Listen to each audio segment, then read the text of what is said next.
All right. How's everybody doing today? Hotep. Hey, this is Michael Imhotep, founder of the African History Network, host of the African History Network show. I'm a talk show host, researcher, lecturer, writer, and historian.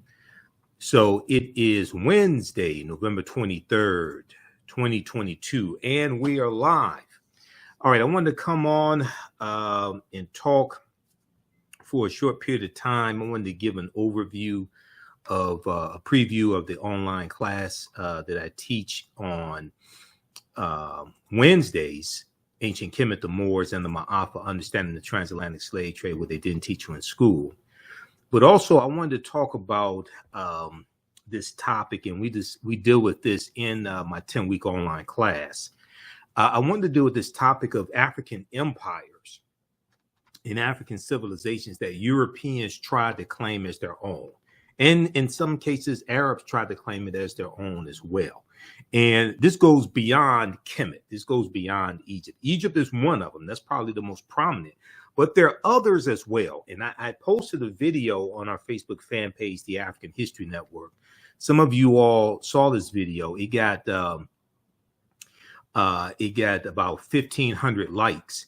And it deals with this white archaeologist who finds out that the ancient Africans, this one here is dealing with Nubia.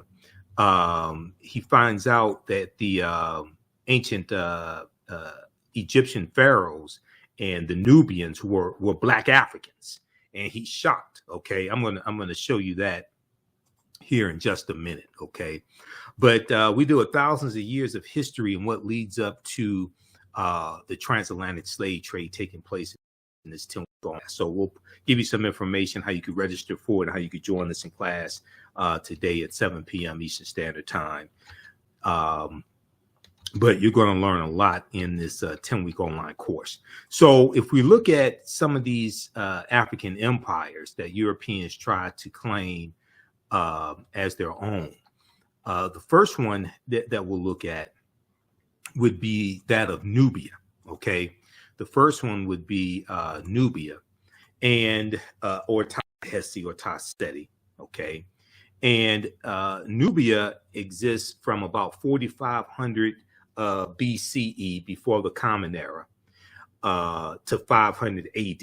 Okay, and somebody E. Verdi says South Sudan like the Egyptian. Yeah, so you're looking at the lower portion of Kemet or Egypt and the upper portion of the Sudan. This is the area that was Nubia. Okay, you're going to have a larger region that's going to be Kush. That's basically a region as opposed to a country. Okay, so let's look at this here, and I'll post. We have information here in the thread of the broadcast to register for the class. Also visit our website, theafricanhistorynetwork.com, theafricanhistorynetwork.com. And you can register for the class right now. Okay, and I'll post the information here on the thread of the broadcast as well. The class is on sale $60, regularly $130. It's on sale for a limited time only. Okay, so ancient Nubia or Taseti, also known as Kush, was a region along the Nile River, located in northern Sudan and southern Egypt. Located in northern Sudan and southern Egypt, or Kemet. It was home to some of Africa's earliest kingdoms, known for rich deposits of gold. Nubia was a major trading port for luxury goods that came from sub-Saharan Africa, such as incense, ivory, and ebony. Now, the first monarchy of recorded history was established in Nubia. The Nubians were also known for their exceptional archery skills. Okay, their exceptional archery skills that provided the military strength for their rulers. Okay, so one of the names of Nubia is also land of the bow. Okay, land of the bow. This is what Taseti means, land of the bow. You'll also hear referred to as Ta-Nehisi as well. The southern portion is Ta-Nehisi, if I remember correctly, Ta-Nehisi. Now, kings of Nubia ultimately conquered and ruled Egypt for about 100 years, for about 1 century. Monuments still stand in modern Kemet, or modern Egypt and Sudan, at the sites where Nubian rulers built cities, temples, and royal pyramids. Now, in the 1800s, the Western world's interest in Nubia was awakened by the discovery of the ancient empire's monuments, which were reported almost simultaneously by individual British, French, and American explorers. Many of them found it difficult to credit indigenous Africans for building such a civilization. Now, this is the same thing that we found with ancient Kemet, ancient Egypt. Europeans found it hard to ascribe the pyramids and the temples to indigenous Black African people. All right. And one of the theories, and if you read Nile Valley Contributions to Civilization by Tony Browder, one of the we use in the 10-week online class. I'm around, we're going to do like 11 to 12 weeks because some sessions I had to cut short because of my work schedule. One of the theories was from these European archaeologists and scientists, things like this. One of the theories was that the ancient Egyptians were brown-skinned Caucasians. This is one of the theories that they had, over the years. They said that they were brown-skinned Caucasians. They tried to classify them as anything but being Black African, but being Negro. Okay, they said no. They maybe they're Semites, maybe they're descended from these people, maybe they're brown-skinned Caucasians, anything but Black Africans. Okay, now, so many of these scientists and archaeologists found it difficult to credit indigenous Africans for building such a civilization. Then you had some idiots who said, "Oh, well, maybe aliens built the pyramids because we they can't figure this out. So maybe aliens built the pyramids." Now, there are twice as many pyramids in the Sudan as there are in Egypt. There are twice as many pyramids in the Sudan as there are in Egypt. Okay. The Only Child said there is a study guide to Nile Valley Contributions to Civilization. That is true. I have the study guide also. Okay. Browder's a friend of mine. I've interviewed him a number of times on the African History Network show.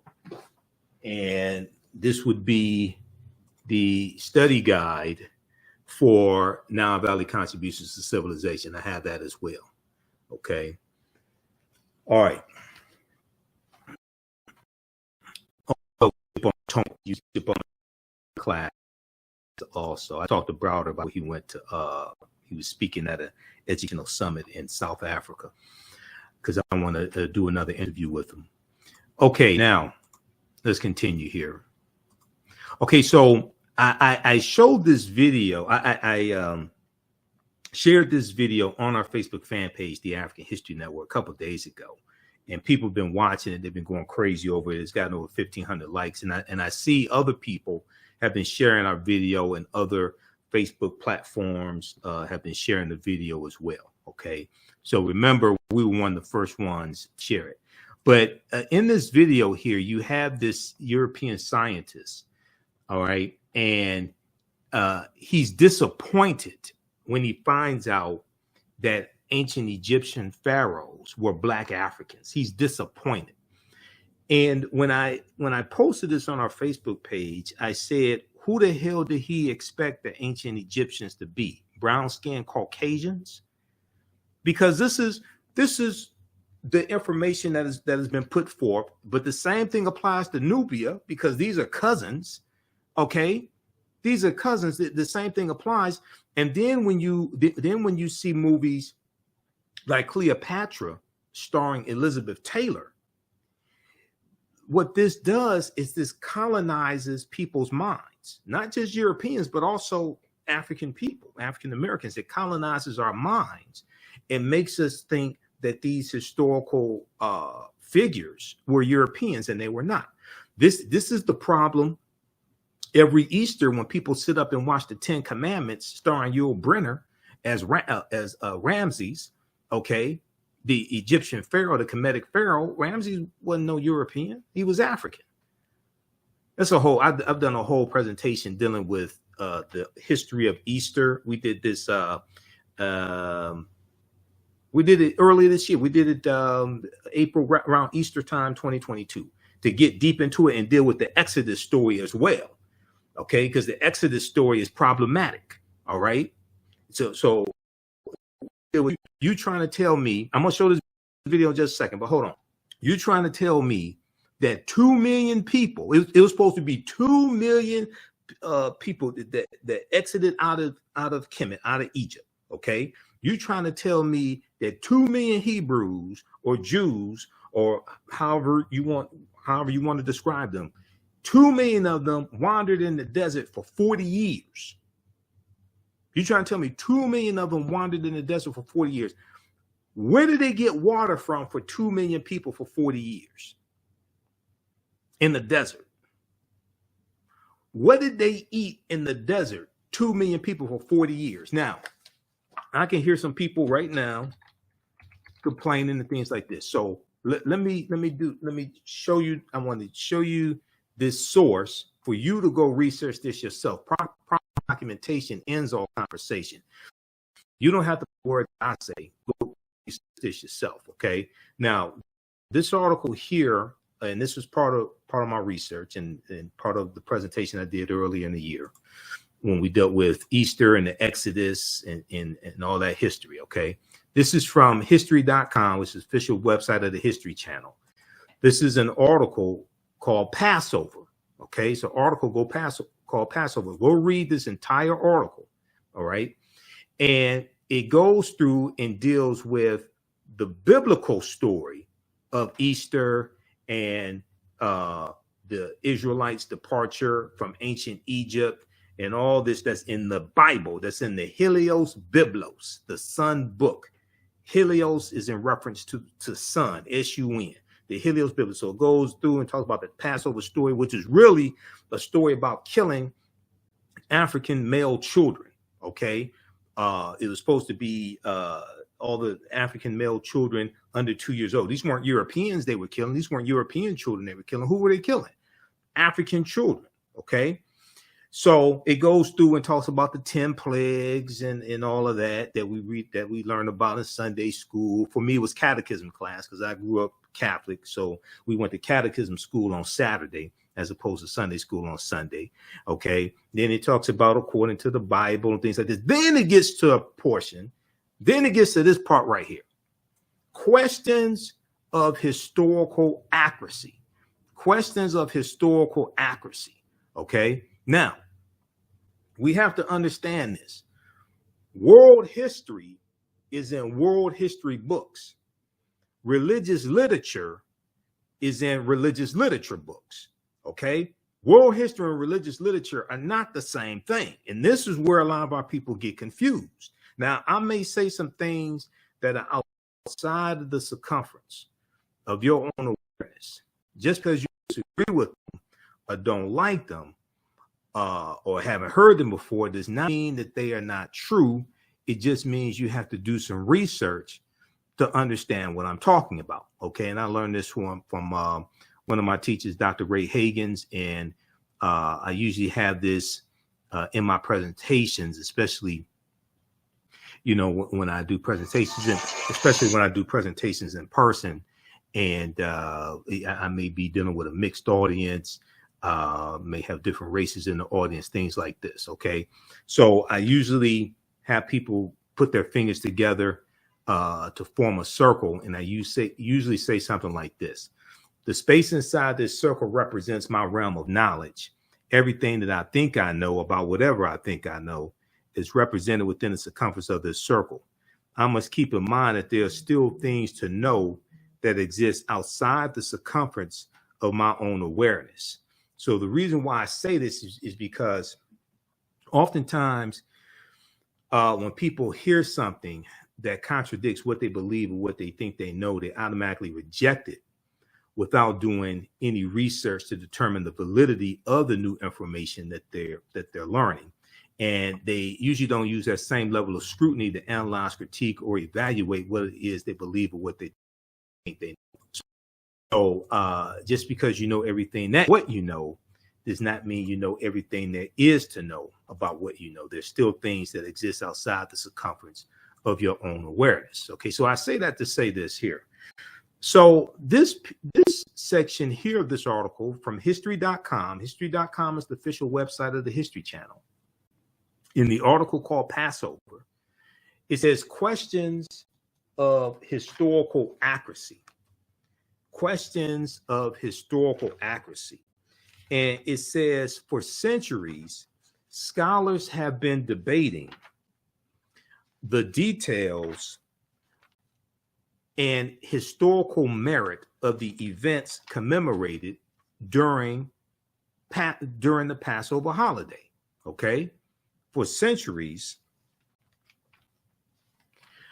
scholars have been debating the details and historical merit of the events commemorated during the Passover holiday. Despite numerous attempts, historians and archaeologists have failed to corroborate the tale of the Jews' enslavement in and mass exodus from Egypt. Okay, they have failed to corroborate the tale of the Jews' enslavement in Egypt and their mass exodus from Egypt. Okay, now this is not anti-Semitic. This is not being against anybody. This is understanding history. Okay, go read this article. This is not me saying this. This is what the History Channel is telling you. Now, they go on to say, although the ancient Egyptians kept thorough records, no mention is made of an Israelite community within their midst or any calamities resembling the 10 biblical plagues. There is also no evidence of large encampments in the Sinai Peninsula, the fabled site of the Jews wandering, or any sudden fluctuation in Israel's archaeological record that would indicate the departure and return of a large population. You realize that 2 million people or 1.5 million or a million people wandered around in the desert for 40 years or left a country and then went to another country. You understand that would throw off the ecology of that country, and it will leave archaeological remnants behind, archaeological evidence. Stuff you can't just write something in the history and don't realize that people in history leave archaeological footprints. Okay, this stuff doesn't happen. It goes on to say a handful of scholars, including the first century Jewish historian Josephus, which would be spelled with the Y because the letter J wasn't created in 1630 AD, have suggested a link between the Israelites and the Hyksos, a mysterious Semitic people, possibly from Canaan, who controlled Lower Egypt for more than 100 years before their expulsion during the 16th century BCE, before the Common Era. Most modern academics, however, have dismissed this theory due to chronological conflicts and a lack of similarity between the two cultures. Okay, so read this full article. Don't just read the part about question of historical accuracy. Read that definitely, because this gets left out when people sit up and watch the 10 Commandments every Easter. Okay, this gets left out of the conversation. But read that full article from history.com. Okay, now I want to go back to PowerPoint presentation. And these are some slides from the class that I teach also, okay? The 10-week online class, teaching Kemet, the Moors, and the Ma'afa, understanding the transatlantic slave trade. And we do the sessions live. All the sessions are archived and recorded. So you can go back and watch the classes anytime, a year from now, 2 years from now, you can watch the entire class. Okay, so here's what happened with this scientist who didn't know that ancient Egyptian pharaohs were Africans. Challenges the prevailing image of the Egyptian ruling class. We always thought the ancient Egyptian elites were Mediterranean type, and in this sense, Shema is representing the society of the frontier, in which different ethnic groups were mixed. At the end, it doesn't matter the color of your skin. Shema was Egyptian. All right.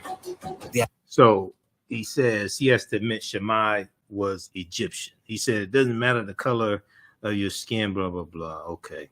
He said they thought the Egyptian elite were Mediterranean type. Just more nonsense.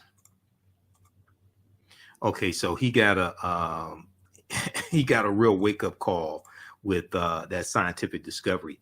Now, during the 1840s, German Egyptologist Carl Richard Lepsius, who lived from 1810 to 1884, asserted confidently that the Greek term Ethiopian,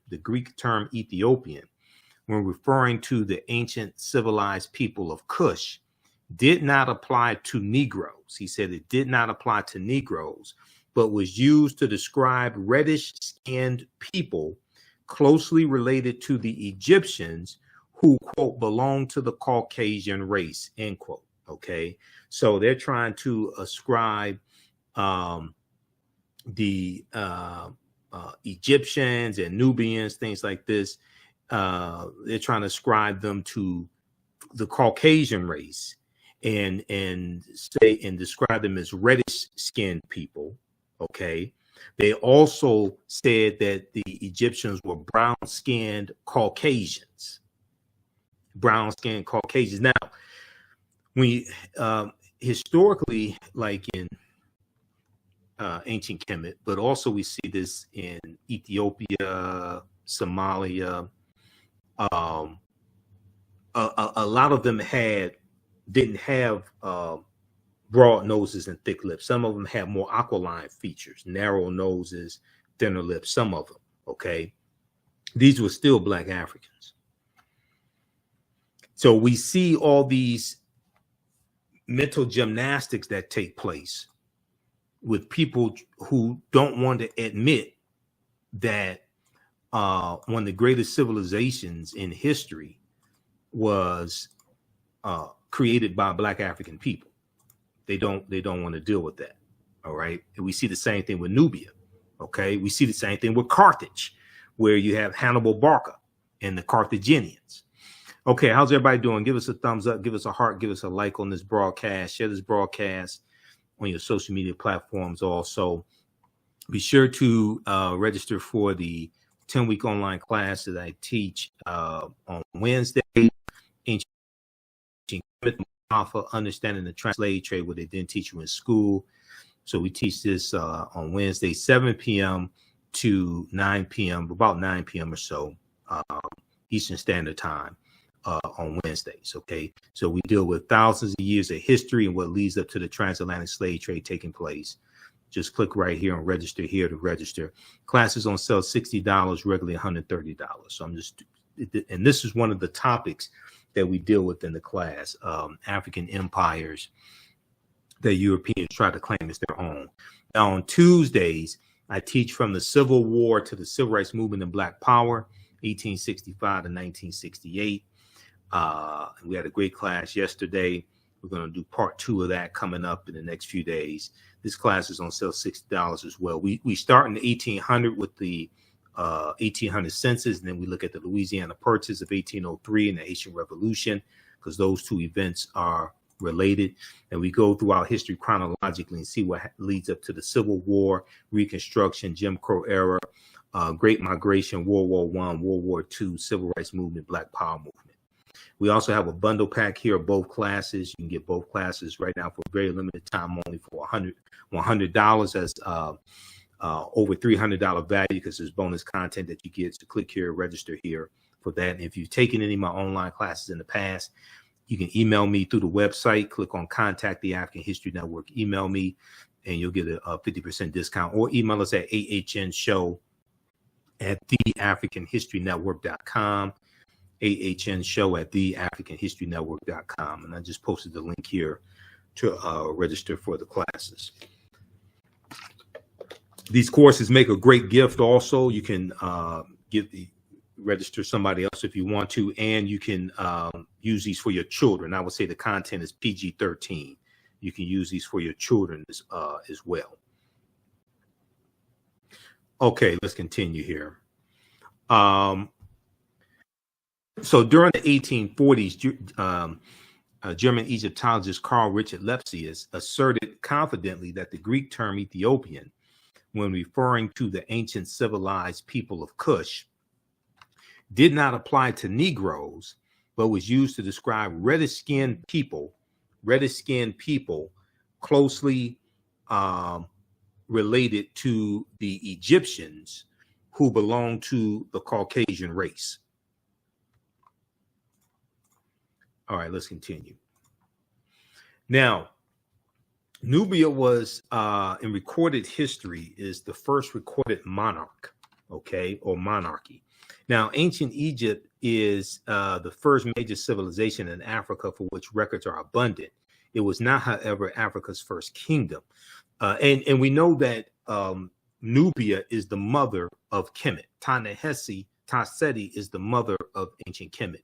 The grandmother of Kemet would be Abyssinia or Ethiopia, okay, because civilization flows up the Nile River. So the grandmother is Abyssinia or Ethiopia. Nubia is the mother, and then you have ancient Kemet.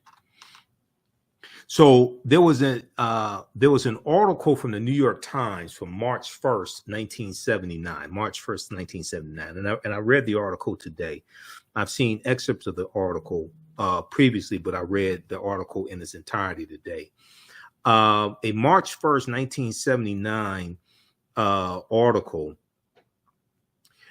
from the New York Times. It was a front page article written by journalist Boyce Rensberger, Rensberger, Rensberger, reported, quote, evidence of the oldest recognizable monarchy in human history, preceding the rise of the earliest Egyptian kings by several generations, has been discovered in artifacts from ancient Nubia. Has been discovered in artifacts from ancient Nubia, or Ta-Seti. The artifacts, including hundreds of fragments of pottery, jewelry, stone vessels, and ceremonial objects, such as incense burners, were initially recovered from the Custul, Qustul cemetery by Keith C. Seale, Seele, a professor at the University of Chicago. Now, when we look at the definition of a monarchy, so we'll consult Encyclopedia Britannica for this, Britannica.com. A monarchy is a political system based upon the undivided sovereignty or rule of a single person, the undivided sovereignty or rule of a single person. The term applies to states in which supreme authority is vested in the monarch, an individual ruler who functions as the head of state and who achieves his or her position through heredity. They inherit it. They inherit it. Okay. Most monarchies allow only male succession, usually from father to son. Okay, but in Nubia, we saw a number of African queens in Nubia also. All right. Okay, let's continue. Also, if you like this type of information, you can support the African History Network. $ the AHN show through Cash App, $ the AHN show through Cash App, also through PayPal, paypal.me/the AHN show. That helps us keep doing the research, stay on the air, keep broadcasting. We have the information on the homepage of our website as well. If we look some more at this article that was cited from March 1st, 1979, it's a pretty interesting article. There have been advances made. There have been more archaeological discoveries that have come out since then. But it's interesting what they were saying in 1979. I was 8 years old in 1979, by the way, as well. Ancient Nubian artifacts yield evidence of earliest monarchy. This is from the New York Times, March 1st, 1979. Evidence of the oldest recognizable monarchy in human history, preceding the rise of the earliest Egyptian kings by several generations, has been discovered in artifacts from ancient Nubia in Africa. Until now, it had been assumed that at that time, the ancient Nubian culture, which existed in what is now southern Sudan and southern Egypt, had not advanced beyond a collection of scattered tribal clans and chiefdoms. The existence of rule by kings indicates a more advanced form of political organization in which many chiefdoms are united under a more powerful and wealthier ruler. The discovery is expected to stimulate a new appraisal of the origins of civilization in Africa, raising the question of to what extent later Egyptian culture may have derived its advanced political structure from the Nubians. The various symbols of Nubian royalty that have been found are the same as those associated in later times with Egyptian kings or Egyptian pharaohs or the Nasubitis. The discovery is expected to stimulate a new appraisal of the origins of African civilization and raising questions of two. Okay, that's duplicative. The new findings suggest that ancient Nubians may have reached this stage of political development as long ago as 3300 BCE, before the Common Era, or BC, several generations before the earliest documented Egyptian king or pharaoh or Nasubiti. Now, the discovery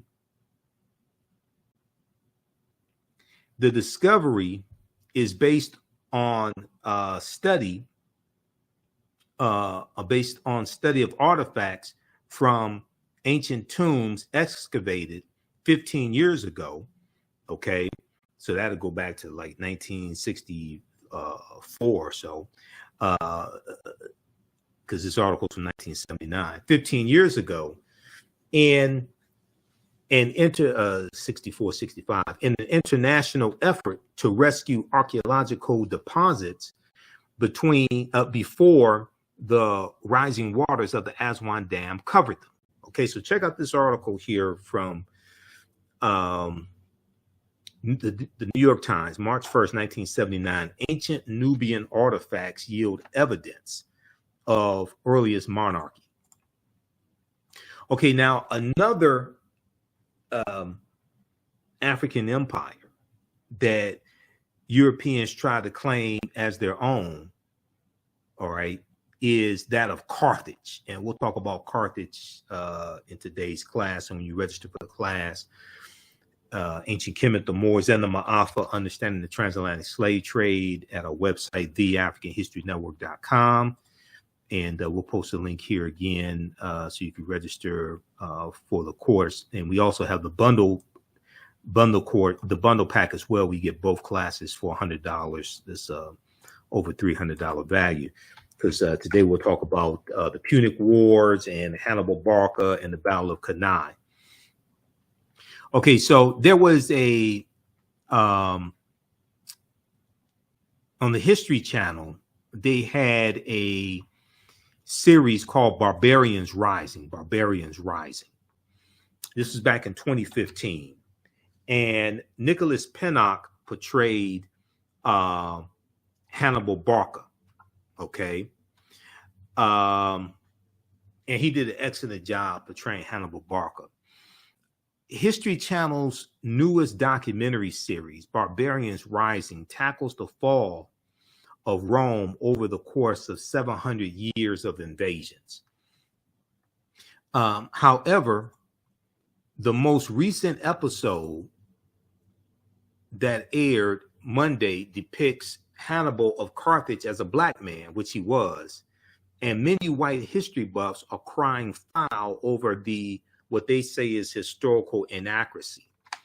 In the series, Hannibal is portrayed by Black British actor Nicholas Pinnock. He did a fantastic job of it. I've posted his picture on our fan page, the African History Network, before also. Okay, so the famous Carthaginian Hannibal Barca was a thorn in the Roman Empire side. He became a general at the age of 26 and managed to unite barbarian tribes to stop Rome's imperial rise. The military genius was famous for climbing the Alps with war elephants whose sole purpose was to stomp the Roman Empire. Hannibal Barca ultimately wanted to invade Rome, but he failed to do so. Now, there have been debates over the race of Hannibal. This debate still continues to this day. It's not much of a debate, okay? The Carthaginians are descendants of the Phoenicians. Phoenicians are descendants of a larger group called the Garamantes. These are all African. These are black African people. These are not Arabs. These are black African people. Check out this article from AtlantaBlackStar.com from June 7th, 2016. It was 2016 that the series came out, Barbarians Rising.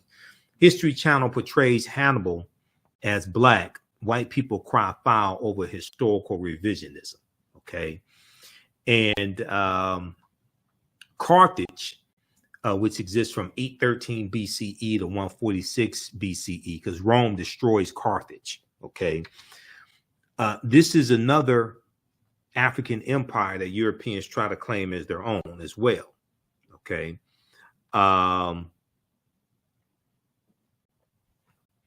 So Carthage was founded in the 9th century BCE on the Gulf of Tunis. From the 6th century BCE, before the Common Era, or BC, from the 6th century BCE onwards, it developed into a great trading empire.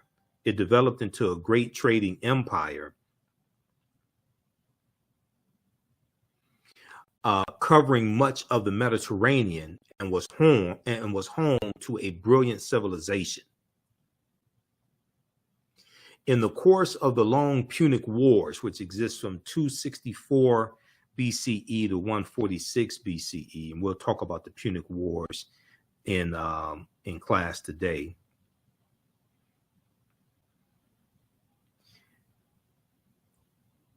In the course of the long Punic Wars, Carthage occupied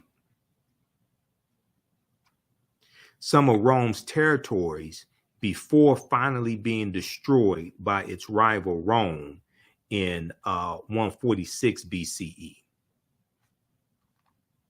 Now, in his book, World's Great Men of Color, Volume 1, Joel Augustus Rogers, better known as J.A. Rogers, asserts that the Carthaginians were descendants of the Phoenicians, a Negroid people, and that, in fact, until the rise of the doctrine of white superiority, Hannibal Barca was traditionally known as a black man. So when we see a rise in the European phenotype, and Europeans are coming out of the Dark Ages, going from the 1300s into the 1400s AD, Common Era, as they start to conquer people's lands, and enslaved people, extracted mineral wealth out of their land, Europe is starting to rebuild itself. Europe had lost 1/4 to 1/3 of their population to the Black Death, the bubonic plague that hits in spurts from 1347 to 1400. So as you have a rise in European powers, Spain and Portugal and France and Germany, England, things like this, as you have a rise in European powers, you have a rise in the dominance of European phenotypes. So Europeans start to reinterpret images that were traditionally African. They start to reinterpret those as European. They reinterpret the Black Madonna and Child as being European. Okay. And the Black Madonna and Child was worshipped all throughout Europe. And we know that comes from Asar, Aset, and Heru, okay, who the Greeks called Osiris, Isis, and Horus. We see Michelangelo paint the Sistine Chapel, and he uses his aunt and uncle as the image of Adam and Eve, and he paints God as being white. We see Hercules was traditionally Black, traditionally African. He gets reinterpreted as being a European. We see Zeus. Zeus, in Greek mythology, Zeus is said to be the king of the gods, but they say Zeus comes from Ethiopia. Okay, he gets reinterpreted as a European. So we're going to see this take place when Europe comes out of the Dark Ages. All right, now,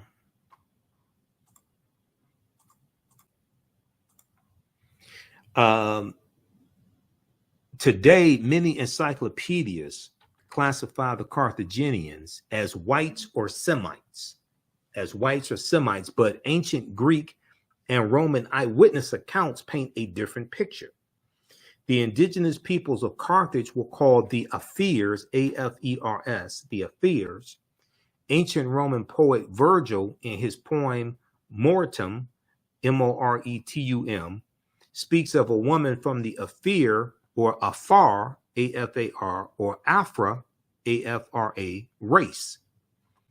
And he says of her, quote, and all her figure proves her native land. And all her figure proves her native land. Her hair was curly, thick her lips, and dark her hair color. Her hair was curly, thick her lips, and dark her hair color, unquote. Now, in Library of History book 20, Roman numeral 20, XX, Roman numeral 20, Greek historian Diodorus mentions a Greek lieutenant named Agathocles,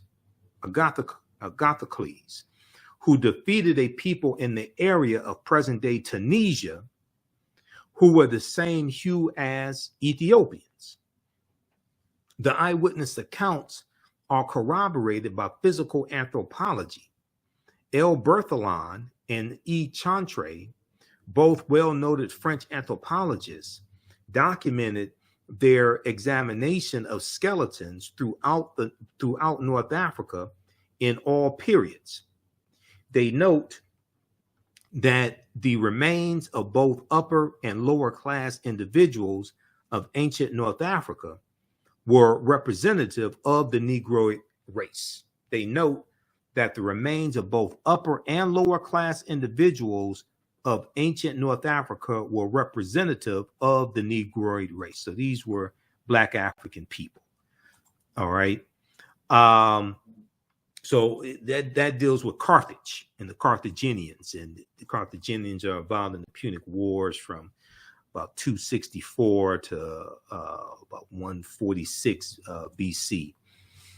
Then we have the Kingdom of Great Zimbabwe. This is another African empire that Europeans tried to claim as their own. Now, the Kingdom of Great Zimbabwe existed from about 1220 Common Era CE or AD to 1450 Common Era. Okay. And how's everybody doing? Give us a thumbs up, give us a heart, give us a like on this broadcast. How you like this type of information? Okay.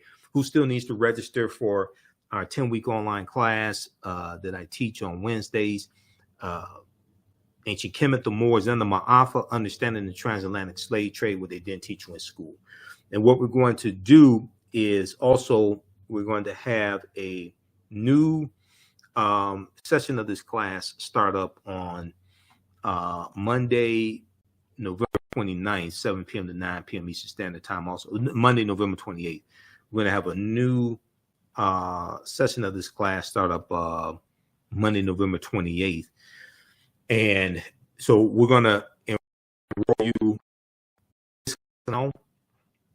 that's coming to an end of 2 or 3 weeks, and we'll enroll you in the new class for one price, for one cost, one admission, one registration cost. So you don't have to worry about paying for both classes. Okay. We'll post a link again here. You can register for the classes right now, and you can join us in class today, because we normally teach these 7 p.m. to 9 p.m. Eastern Standard Time on Wednesday. So we'll post a link here, and it's in the thread of the broadcast as well, in the description here of the broadcast. Okay, let's continue.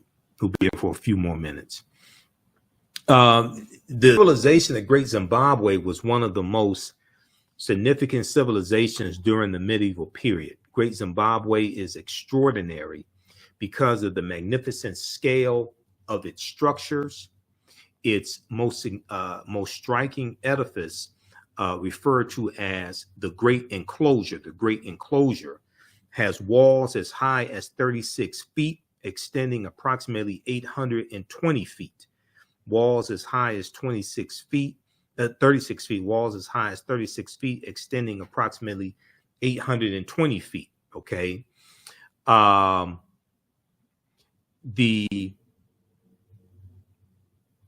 Making it the largest ancient structure south of the Sahara Desert.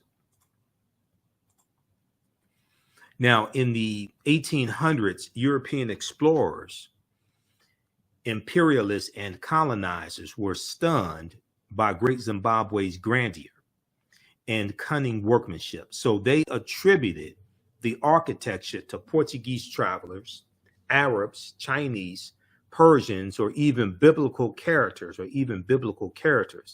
such as King Solomon and the Queen of Sheba. Okay, once again, don't want to give Africans credit for what we do. Okay, and this is what European colonizers and imperialists did.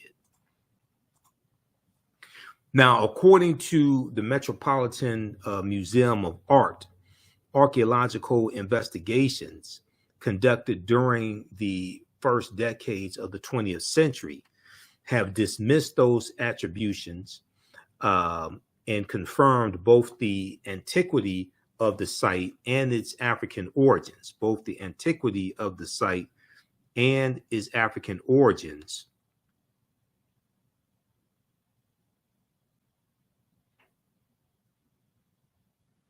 The antiquity of the site and its African origins. It was built by the ancestors of the indigenous Shona people, okay, who are in Zimbabwe today, the Shona, okay. It was built by the ancestors of the indigenous Shona people in the 11th century, long before the first Europeans ever set foot in Zimbabwe.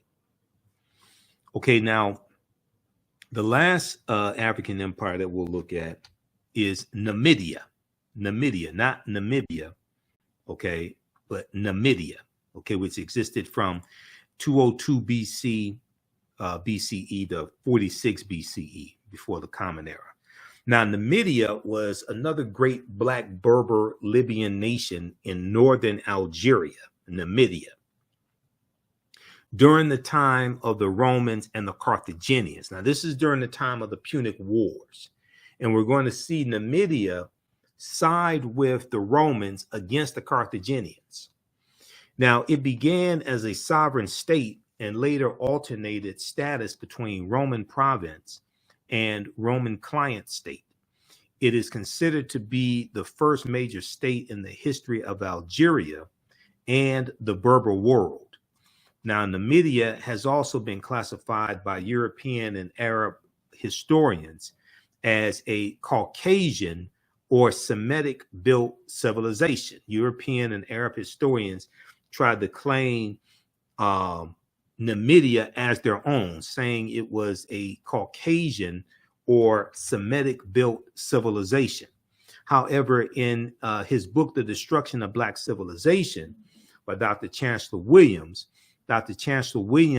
declared that Libya was once so nearly all black that to be called a Libyan meant that one was black. Okay? At one point, Libya was so black that to be called a Libyan meant that one was black. The Greek historian Herodotus, writing about Libya in his book Histories, book 4, stated, quote, "One thing I can add about this country, so far as one knows, it is inhabited by 4 races and 4 only, of which 2 of these races are indigenous. 2 are indigenous and 2 are not indigenous. The indigenous peoples are the Libyans and Ethiopians. The former referring to the Libyans, occupying the northerly and the latter the more southerly parts. The immigrants are the Phoenicians and the Greeks. The immigrants are the Phoenicians and the Greeks. Now, one of the most famous, end quote. Now, one of the most famous Berber Moors of the Roman times was Massinissa, Massinissa, Massinissa, who was the king of Numidia. He lives from 238 BCE to 148 BCE. Now, Massinissa assisted the Romans against the Carthaginians during the Punic Wars. Okay, and when you study the Punic Wars, you read about this. We deal with this in the class.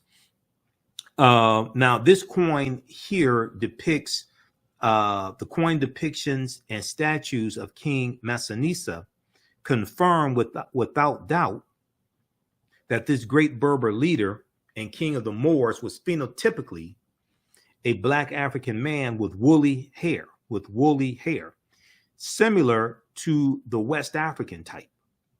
Now, Syphax, Syphax, king of the Massalinians, the Massalinians, Masaesylians,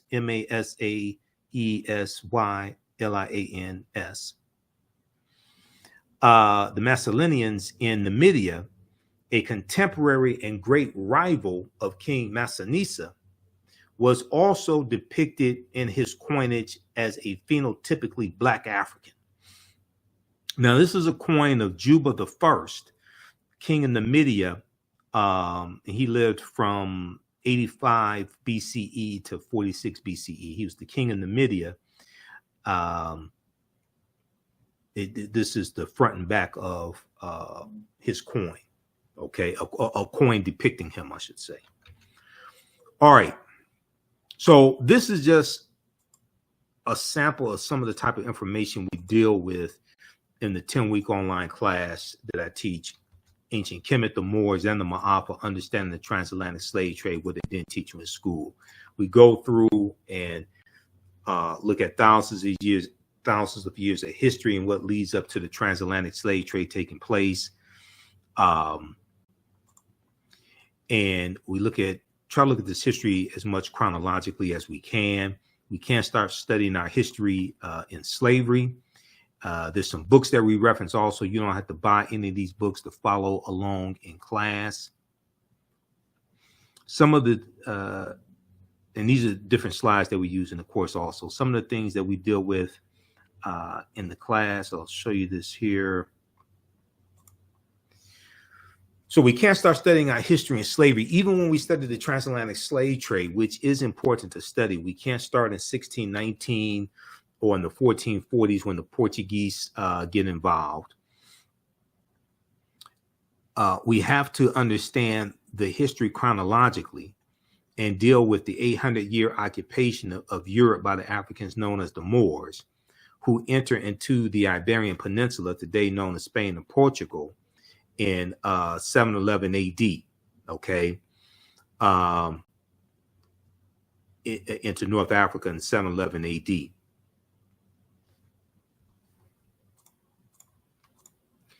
This course not only deals with the transatlantic slave trade, but we deal with thousands of years of history that leads up to the transatlantic slave trade of African people taking place. Now, August 20th, 2019 marked the 400th year anniversary of those 20 and odd Africans on the White Lion pirate ship coming into Virginia, okay? And in Point Comfort, coming into Point Comfort on August 20th, 1619 in Virginia. Now, that year, 2019, was known as the year of return, as many African Americans were reconnecting and still are reconnecting to Africa and traveling to Ghana and other West African countries. When we discuss the transatlantic slave trade, we have to first understand that African people are the original people of North, Central, and South America and have been in the land we call the United States of America, or what Native Americans call Turtle Island. We've been here in this land at least 51,700 years. Now, this does not mean that the transatlantic slave trade did not happen. It means that we were here for tens of thousands of years before the transatlantic slave trade happened. It did happen, but you have to understand the history before that. So some of the things we deal with in class, what was the transatlantic slave trade? What were some of the events that led up to the transatlantic slave trade taking place? What role did Christopher Columbus play? Because Columbus is crucial to understanding the transatlantic slave trade and the spread of it. When did Africans first come to the U.S. as slaves? Did Africans sell themselves into slavery? We deal with that complicated history. We deal with Asar, Aset, and Heru, who the Greeks called Osiris, Isis, and Horus, links to ancient Kemet, Egypt, and early Christianity, Freemasonry, and the making of America. We look at work from Dr. David Imhotep, who's a friend of mine, who wrote the book, The First Americans, where Africans documented evidence. And on page 14 of his book, he deals with a discovery in Allendale County, South Carolina in 2004, where Dr. Albert Goodyear and his team discovered 13 different types of evidence that thoroughly document an African presence in this country going back at least 51,700 years ago, at least 51,700 years ago. They found artifacts, architecture, campsites, carvings, Egyptian writings, footprints in lava, genetic M174D haploid groups dealing with DNA and genetics, skull, skeleton structures, and tools. They found 13 different types of evidence thoroughly documenting an African presence in this country going back at least 51,700 years ago. And these were the Khoisan, the short-statured Africans coming from Southern Africa that they were talking about. Now, this is an article from ScienceDaily.com, which is a scientific website. They have scientific discoveries there, archaeological discoveries. They have this article from November 18, 2004, that deals with Dr. Albert Goodyear's discovery. New evidence puts man in North America 50,000 years ago. New evidence puts man in North America 50,000 years ago. Okay, so they give a summary of his discovery. All right, and what they say is radiocarbon tests of carbonized plant remains, where artifacts were unearthed last May along the Savannah River in Allendale County by University of South Carolina archaeologist Dr. Albert Goodyear, indicate that the sediments containing these artifacts are at least 50,000 years old, meaning that humans inhabited North America long before the last ice age. So you can go read that entire article that came out November 18th, 2004. And these different archaeological discoveries are coming out every other week. They're causing the scientists and archaeologists and paleontologists to push the timelines back. Okay, they keep having to push the timelines back. It's causing them to rethink everything. Now, An October 2012 genetic study published in Science magazine found that the Khoisan in southern Africa are the oldest ethnic group of modern humans, with their ancestral line originating about 100,000 years ago. The Khoisan, formerly called by the derogatory term Bushmen, okay, the Khoisan are genetically unique, and no other currently known population had separated so early from our common modern human ancestor, according to the report. Now, here's a picture of two Khoisan women as well. Okay.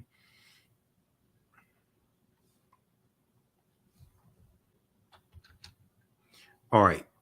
So we go throughout history and look at different archaeological discoveries that have come out recently, like this one here on the Greek island of Crete.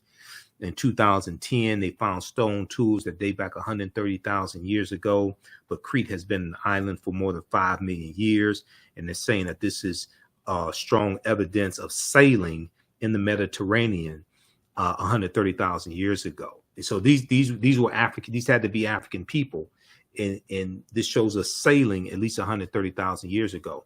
We look at the lost city of Egypt. There are two lost cities of Egypt: Tanis Heraklion, that was built around 8th century BC, was swallowed into the sea, Tanis Heraklion, but then also Dazzling Aten, which was discovered in 2021. Okay, Dazzling Aten as well was another lost city. Okay, we'll look at this one. This was a good discovery here out of Morocco, where they found remains of Homo sapiens that date back 300,000 to 350,000 years ago, and this is over 100,000 years earlier than the remains that they had that came out of Ethiopia, that they said were the oldest remains of modern man, that they dated back 195,000 years ago. These here in Morocco date back between 300,000 to 350,000 years ago. Okay, and it shows we were migrating out of East Africa, the Nile Valley region of East Africa, much earlier than a lot of the archaeologists, etc., had previously thought. Okay, so we go through and we look at different civilizations. We go through and look at this history. We look at the African influence here in the U.S. We see the Washington Monument is an ancient African symbol called a tekken. The Greeks call it an obelisk, and we see tekens in New York City, London, England. We see them in Paris, France. These are tekenu for plural, that were taken from Africa. Ancient Egyptians called obelisks tekenu, and they were also used to tell time in the past. Their pinnacles were basically covered in gold to reflect the sunlight. Historians say the obelisks represented immortality and eternity, and their long structure helped connect the heavens and the earth.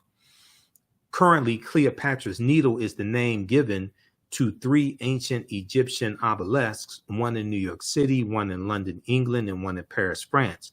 However, they do not all come from one Egyptian site. The obelisks in New York and London are carved out of red granite from the quarries of Aswan, a major source of stone for Egyptian antiquities.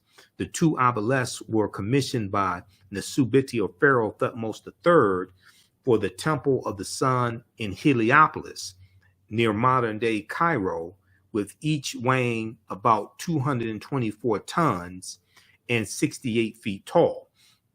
Check out this article from face-to-faceafrica.com called Cleopatra's Needle, how 3 ancient Egyptian obelisks ended up in New York City, London, England, and Paris, France. Okay. And then we deal with, of course, Asar, Aset, and Heru, who the Greeks called Osiris, Isis, and Horus. We know there were at least 1,200 tekenu built in ancient times in ancient Kemet, but there are only about a dozen or less than a dozen are found in Egypt today. Many of the tekenu removed from Egypt are now in Istanbul, Turkey, London, England, Paris, France, Berlin, Germany, New York City, Rome, Italy, Vatican City, and elsewhere throughout the world. The Tekhenu are now called obelisks by their new owners, and few know their origin or that they symbolize the resurrection of the African king Asar.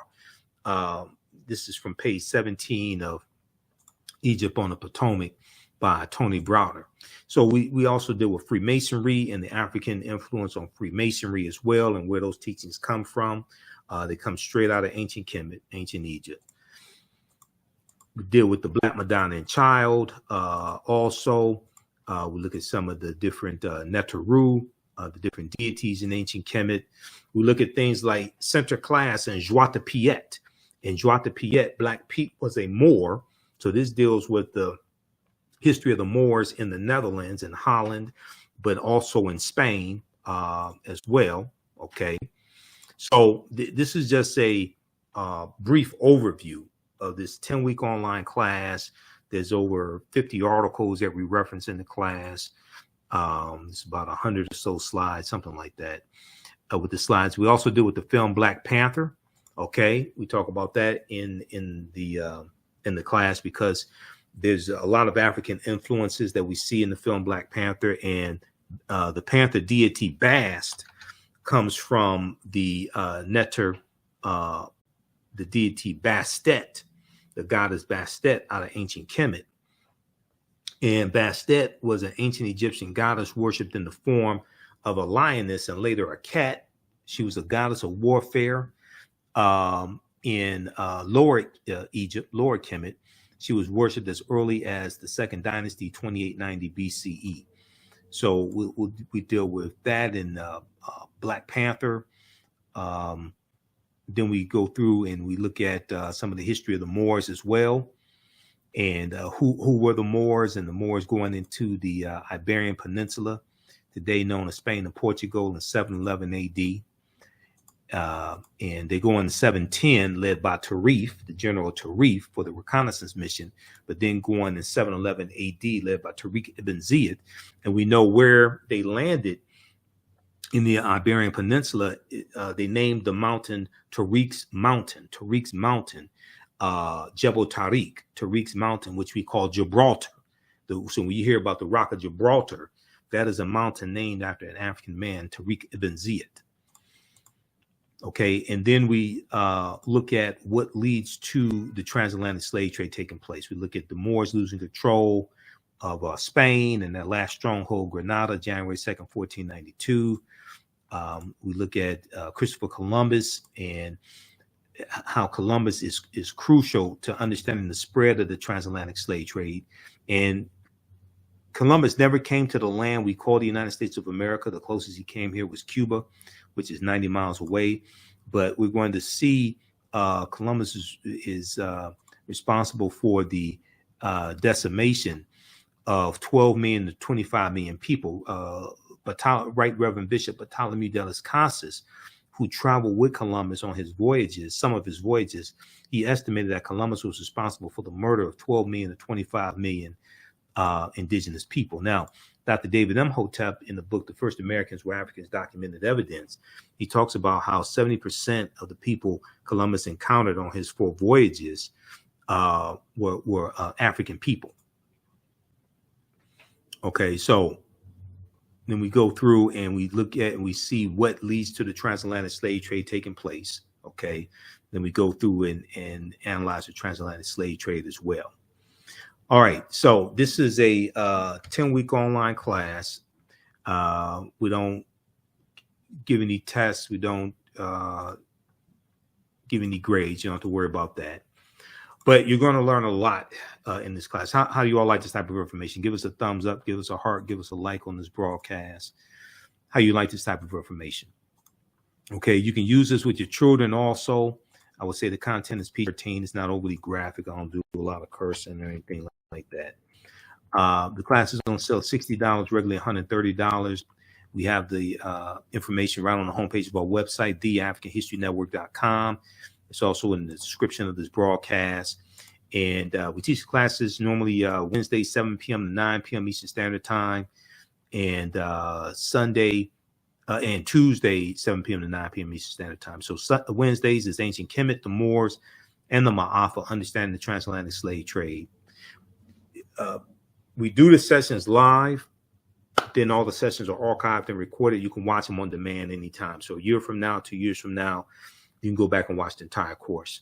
Then Tuesdays, I teach from the Civil War to the Civil Rights Movement and Black Power, 1865 to 1968. And we start the class in the year 1800. And we look at history chronologically, look at that 868-year period of time, okay? So we have a bundle pack for both classes also.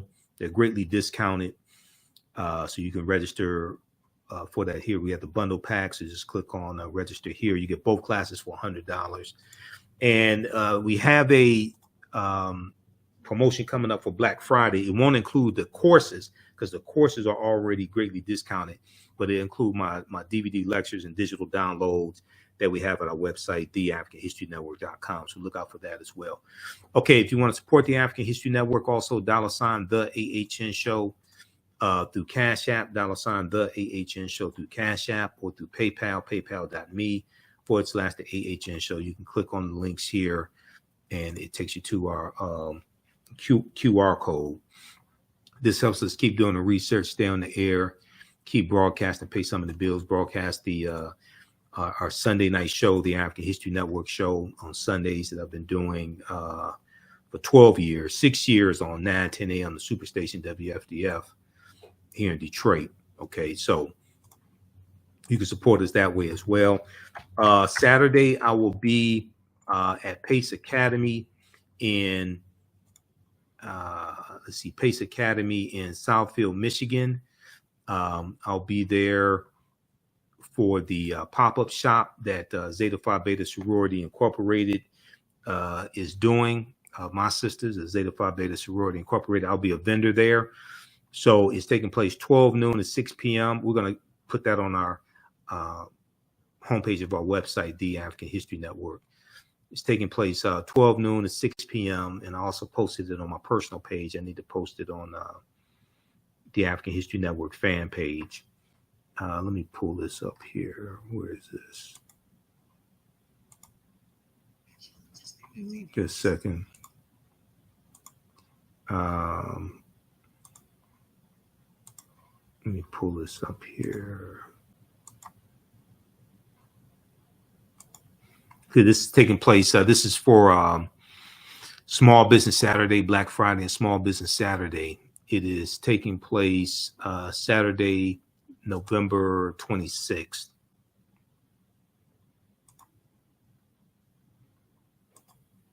Okay, this right here. Let's flip over to this here. Black Friday pop-up shop, Saturday, November 26th, 12 noon to 6 p.m. Pace Academy, 23777 Southfield Road, 23777 Southfield Road, Southfield, Michigan. It's a free event, 12 noon to 6 p.m. Come on out, support the vendors. We'll have a vendor booth there also for the African History Network. So I'll have my DVD lectures, digital downloads, and also we have lectures now available on flash drive as well. So we put the lectures on a flash drive, and you just load it onto your computer. So because a lot of people don't have DVD players today. So we have our lectures in DVD in digital download format and on flash drive also. Okay. All right. Look, we have to get out of here. Remember, at the African History Network, we focus on educating, empowering, and inspiring people of African descent throughout the diaspora and around the world, because right now it's correct wrong behavior. It's not over till we win. Wakanda forever.